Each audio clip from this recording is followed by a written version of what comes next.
Bienvenue sur le podcast de Oupsies Mama, un podcast qui s'adresse au genre féminin. Tu te sens parfois seule dans ta vie et avec tes questions? T'as envie d'entendre un point de vue avisé sur des choses variées? T'as envie de te faire remonter le moral? Alors ouvre bien tes écoutilles car Oupsies Mama en a sous la pédale.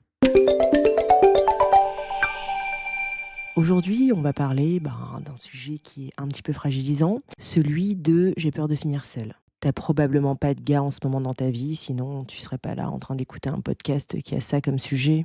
Et peut-être même que t'as enchaîné récemment et moins récemment, enfin depuis toujours, des histoires un peu bancales. Comme beaucoup d'entre nous, j'ai envie de dire. Eh ben écoute, plutôt que de broyer du noir, t'inquiète pas, écoute un petit peu ce que je vais te raconter. Je t'invite à te détendre et à bien ouvrir tes oreilles. Alors déjà, l'amour, ah là là. Le fameux, celui qu'on recherche toutes et tous, mais principalement toutes, et je vais dire pourquoi. Parce qu'il semblerait en fait que nous, les femmes, on vienne pas exactement de la même planète que les hommes, et ça, je pense que c'est avéré. Parce qu'on a une sensibilité, on a un romantisme, on a la volonté en fait de se mettre en couple avec quelqu'un, de construire des choses. En règle générale, voilà, c'est sûr qu'il y a toujours des cas particuliers, mais on a un peu cette volonté que les hommes n'ont pas. Les hommes, ils vont plus être enclins, en fait, à papillonner, à faire feu de tout bois. En fait, surtout un homme, plus il a un beau physique, et moins il va avoir envie de se caser. Alors qu'une jolie fille, jolie ou pas, bon, elle cherche quand même l'amour, elle cherche quand même sa belle histoire. Un homme, tu lui donnes le physique, c'est terminé. Et même, tu lui donnes pas forcément le physique, mais tu lui donnes le portefeuille, c'est terminé aussi. Alors un homme beau et riche, je t'en parle pas, il est incasable.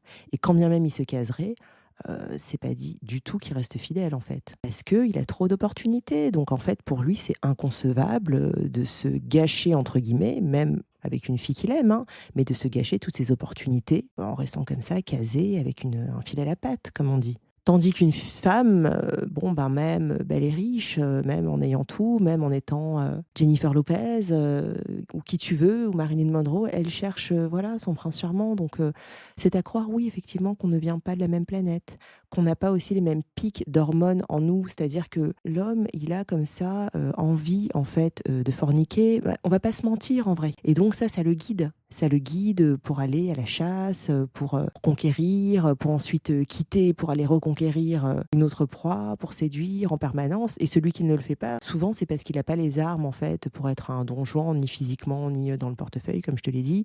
Et donc du coup, lui il va se caser tranquillement et puis ça lui assurera une sexualité régulière. Et je ne nie pas aussi un attachement par là même, c'est pas la question. L'homme qui n'a pas eu toutes ces ouvertures, ces opportunités, qui a fini par se caser assez rapidement, il va quand même pouvoir développer des sentiments sincères pour sa compagne. On n'est pas là pour le nier, évidemment. Mais par contre, d'un coup, cet homme bien casé, là, depuis quelques années avec sa compagne, avec une baguette magique, tu lui donnes un physique fabuleux, tu le mets au volant d'une belle bagnole, on ne sait par quel miracle, d'un coup, il a les moyens, il a la beauté, ça y est, c'est terminé. Ah bah bien sûr, il a envie d'aller voir autre chose, évidemment. Pourquoi? Parce qu'ils ont des besoins comme ça, hormonaux, des besoins physiques à les satisfaire, ça les pousse comme ça à quelque chose. Donc ils vont moins avoir ce délire de romantisme, etc. Là, je parle dans les grandes lignes. Donc, revenons à nos moutons. Quelques histoires malheureuses que tu as dû enchaîner. Peut-être la dernière un peu plus douloureuse qu'une autre, qui fait que là, tu te poses des questions. Tu te dis, est-ce que l'amour, j'y ai pas droit? Est-ce que ça m'arrivera un jour, etc., etc. Bon, l'amour, qu'est-ce que c'est? Voilà, on en revient à cette question. Est-ce que ça existe vraiment? Que tu recherches une forme d'attachement, une forme de vie en commun avec quelqu'un, partager un quotidien, avoir des projets et cheminer dans le respect, dans la compréhension. Oui, ça c'est noble. Mais par contre, attention aux fantasmes à propos de l'amour. Il y a énormément de couples qui se disent amoureux, bien là, dans leur couple, etc. Et puis en fait, je suis désolée, la femme, elle sert un peu de bonne à tout faire, de seconde maman à son compagnon et aux enfants s'ils en ont. Enfin, elle a une charge mentale de chaque instant. Elle se fait des doubles journées. Et puis voilà, mais comme nous, on a ce besoin viscéral aussi d'avoir un foyer, d'être casé, bien souvent, les femmes ne l'avouent pas. Et les femmes adorent, même entre elles, et c'est là où ça manque en fait de solidarité féminine, elles adorent afficher une façade de petits couples parfaits et elles te diront jamais en fait ce qui vont pas dans la majeure partie des cas parce que il y a cette espèce de concurrence un petit peu à avoir été l'élue, celle qui a trouvé, celle qui a été choisie, elle par un homme, etc. Il y a ce truc puant un petit peu entre les femmes malheureusement, que veux-tu que je te dise? Donc t'auras pas des discours francs du collier. C'est que une fois que tes amis quittent leur gus, des années après ou je ne sais quoi, que d'un coup tu apprends un peu les dessous de la relation, que l'autre il était pas blanc comme neige et que il la traitait pas forcément toujours très bien et que en fait cette petite histoire idyllique que tu as fantasmée un peu de l'extérieur en te demandant pourquoi toi tu n'y as pas droit, bah, cette histoire elle n'était pas si mirobolante que ça. Donc finalement quand tu es dans cet état en fait d'être sans amour, en tout cas sans amour romantique avec un partenaire, dis-toi que tu t'épargnes aussi pas mal de contraintes. Et souvent, en fait, il y a beaucoup de femmes qui vont supporter toutes ces contraintes juste pour se blottir sur une épaule chaude le soir. Et voilà, elle a belle affaire. Donc tant mieux pour elles. Vaut mieux qu'elles axent leur point de vue là-dessus. De toute façon, elles sont dans leur relation, elles sont embarquées là-dedans. Mais toi qui es célibataire, essaie de changer ton point de vue et de regarder aussi le prix qu'elle paie, tu vois. Et toi, toute la liberté que ça t'octroie.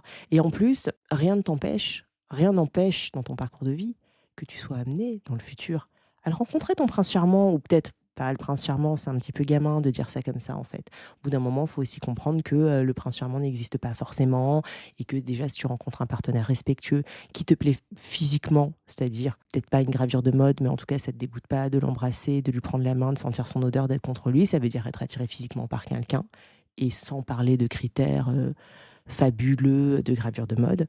Mais déjà, si tu as un partenaire comme ça, qui est gentil surtout, qui est fiable, voilà, je pense que c'est déjà des attributs d'une certaine forme de prince charmant en fait. Eh bien, si ça t'arrive plus tard, parce que tant que tu n'es avec personne, toutes ces portes-là, elles sont ouvertes. Elles sont ouvertes jusqu'à ta mort en vrai. Eh ben, ce sera bien.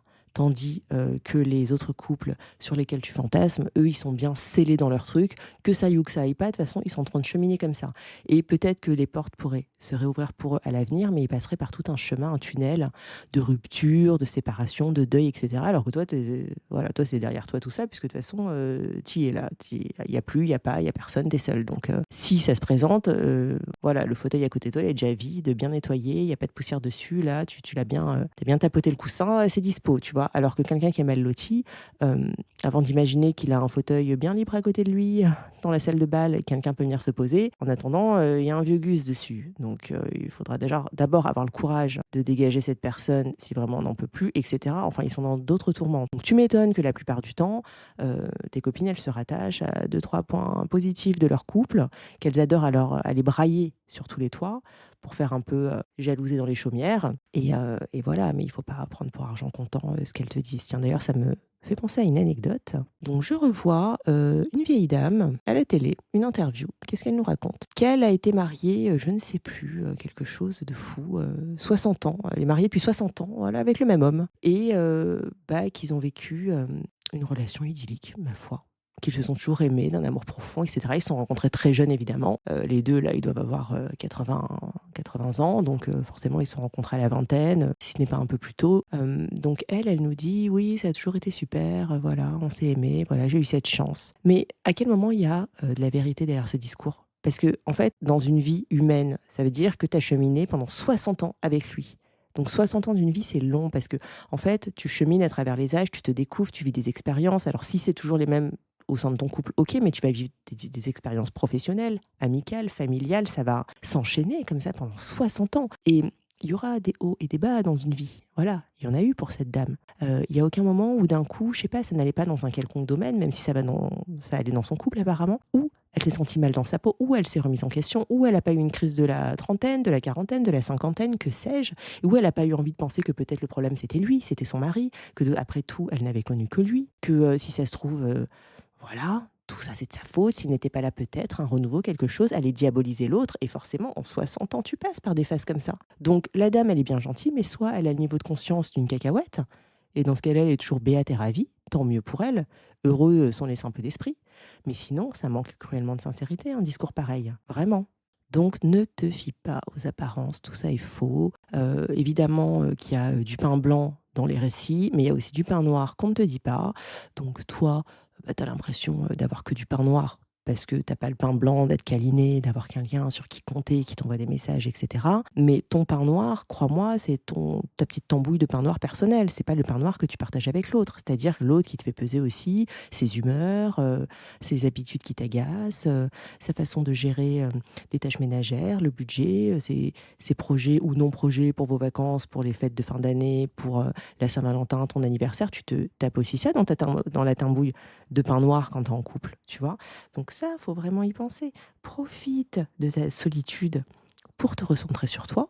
En fait, quand tu as un coup de mou, pense à tout ce que, le célibat t'épargne, finalement, et puis, bon, bah, quand tu auras trouvé chaussure à ton pied, on te le souhaite, il sera temps d'arrêter de penser à ce que le célibat t'a amené et là, ben, de penser que à ce que le couple t'amène et de serrer les dents comme toutes les autres et de faire croire à ton entourage que ça va, même si vous êtes sur les tu la veille ou que sais-je. Si tu es ce genre de personne qui veut sauver les apparences, comme la majeure partie des femmes, ou alors de te confier de temps à autre à une très bonne amie, pour vider un peu ton sac et t'éviter de te faire une maladie, tu vois? Mais voilà, là, tu es quand même dans une phase de célibat qui comporte aussi son lot de sérénité, de bien-être, de tranquillité d'esprit. Il est temps de focus là-dessus à fond. Et mon discours n'est pas destiné en fait à dénigrer le fait d'être en couple ou à dire que tous les couples, ça pue la mouise. Non, pas du tout. En fait, mon discours, c'est juste pour que tu comprennes qu'il n'y a pas de grande destinée mieux que d'autres, qu'il n'y a pas de situation radicalement mieux que d'autres, peut-être à l'instant T. Peut-être ce jour-là où toi, tu as mangé ta petite soupe chinoise avec des chaussettes trouées chez toi et tu avais froid et tu t'es diablement emmerdé un dimanche, peut-être, et à l'instant T, tu avais une amie qui a été brunchée avec son Gus. Bon, ils se sont un peu baladés main dans la main, ils ont été voir une expo, elle te raconte ça, c'est super, ça va super bien. Oui, à l'instant T, voilà, tu as peut-être eu un jour où ta situation, par rapport à celle de l'autre, qui elle est casée, eh ben, elle était moins bien. Mais au long terme, je peux t'assurer qu'il y a de nombreux instants T où la tendance s'inverse, où d'un coup, c'est plus le même discours de l'autre côté et du côté de cette amie que tu as envie, ou une en particulier, ou les gens en couple en général, et de ton côté à toi. Donc, il faut vraiment avoir une approche comme ça holistique de la chose, holistique, c'est-à-dire vraiment en prenant en compte tous les critères et pas juste en figeant comme ça une image de toi, de grosse perdante solitaire sur ton canapé, vieille fille qui finira là avec 3 chats, figer ça et puis regarder sur Instagram comme ça la photo d'un un ou plusieurs couples que tu envies, leur dernier voyage en août dernier. Ça, c'est dévastateur, c'est catastrophique, c'est à ne pas faire en fait. Évidemment que si tu te mets dans des tunnels de pensée comme ça, tu vas bad tripper, c'est le cauchemar, c'est l'enfer en fait. Donc il faut vraiment en fait se réaxer sur toi et sur les avantages du célibat quand tu as un coup de mou, d'accord? Ce qui t'empêche pas de chercher à côté, ce qui t'empêche pas d'être sur un site, d'espérer trouver. Mais en attendant que ça arrive, mollo mollo, on se calme et on essaie de se faire un bon mind en fait pour attirer quelqu'un de chouette. C'est-à-dire parce que si tu pues la défaite et que sur ton visage on lit la solitude, le manque affectif, le désespoir et l'envie, voilà, tu t'en rendras pas forcément compte parce qu'en fait, on émane une énergie, il y a une aura comme ça autour de nous et ça, en fait, on n'y peut rien. C'est comme ça, c'est la somme de toutes nos pensées, c'est le regard vif ou pas, c'est un mini rictus comme ça, tu sais, ça s'appelle sourire avec les yeux, c'est avoir l'air bien. Pour attirer des gens, généralement, il faut quand même avoir l'air bien, tu vois.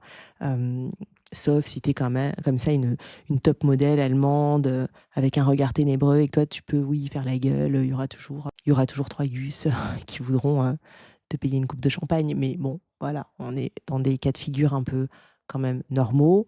Donc au même titre qu'un beau brun ténébreux aux yeux verts, lui, il peut faire la gueule. Il y a toujours, des filles qui voudront, écouter ses problèmes et lui tenir le crachoir parce qu'il est trop beau et une fille aussi. Mais bon, dans les gens normaux, en fait, qui ne sont pas des espèces, de héros, sortis de la mythologie là, les gens normaux, pour être attirants, il faut quand même qu'ils aient, voilà, un visage qui respire quelque chose à minima de serein, de bien, bien dans ses pompes, d'ancré. Et c'est comme ça que tu te laisses aussi une chance d'attirer quelqu'un. Parce que si tu es trop en détresse comme ça, il y a un truc un peu de victime qui émane de toi, donc tu vas attirer soit un espèce de sauveur bien gentil mais qui t'attirera pas et tu auras un peu envie de le torturer, soit quelqu'un qui va vouloir un peu appuyer comme ça sur ta détresse parce que lui il va se repaître de ça, il va comprendre tes failles, au début il va un peu te faire croire qu'il est là, que tout ira bien, mais comme il est un petit peu tordu, voilà, c'est tout ce qu'on peut appeler, c'est la grande mode, les pervers narcissiques, etc. Même si c'est un terme un peu réducteur, enfin tout ce panel-là de personnalités toxiques qui adorent un peu les femmes un peu faibles et déçues, avec le cœur abîmé, un peu fragile comme ça, parce que qui ont eu un peu le connard de trop. Et donc cette personne-là, elle se présente aussi quand tu es un peu comme une biche blessée. Voilà, c'est un animal blessé, tu vas attirer un peu, voilà, ça attire les requins, quoi, tout ça. Donc, c'est important aussi que non, tu te reboostes, tu te dises, ok, bon, dans l'état, ma situation, elle est comme ça, et après, what else? Qu'est-ce qu'on fait? C'est comme ça, voilà. C'est comme ça, demain, ce sera peut-être pas comme ça. Ou alors, ce sera comme ça demain, après-demain, la semaine prochaine, et dans 6 mois, mais peut-être dans 8 mois, ce sera pas comme ça. Et voilà. Et dans 8 mois. Et qu'est-ce que je fais en attendant dans 8 mois? J'attends comme ça, et je creuse comme ça ma tombe de détresse affective, de mal-être, où je me dis, bon, je me prépare. Comme ça, quand il sera là, dans 8 mois, je serai prête. Dans 8 mois, ou dans 9, ou dans 1 an, je serai prête, j'aurai cheminé, j'aurais pas perdu ce temps-là à me lamenter et à l'attendre, et je me serai un peu bonifiée en attendant. Et c'est avec cette mentalité qu'il y a une chance qu'une personne un peu plus chouette qu'une autre se présente, qui ne soit ni un sauveur, ni un bourreau. Ça, c'est important aussi de l'entendre. Voilà, j'espère que toutes ces pistes de réflexion t'ont aidé à relativiser ton cas, à ne plus fantasmer comme ça la vie des autres, et puis à te souvenir qu'en fait, tout est possible dans ta vie, parce que la voie est libre pour toi, et que tu n'as pas à te morfondre, en fait, que tout est OK. Nous arrivons au terme de ce podcast qui, j'espère, t'a bien redonné du baume au cœur. Je vais te dire à très bientôt pour d'autres podcasts avec d'autres sujets. Et en attendant, n'oublie pas que... Oupsies, maman est là pour toi. T'en fais pas. Oupsies, maman te lâche pas. Ouais, maman. Oupsies, maman, elle en a pour toi.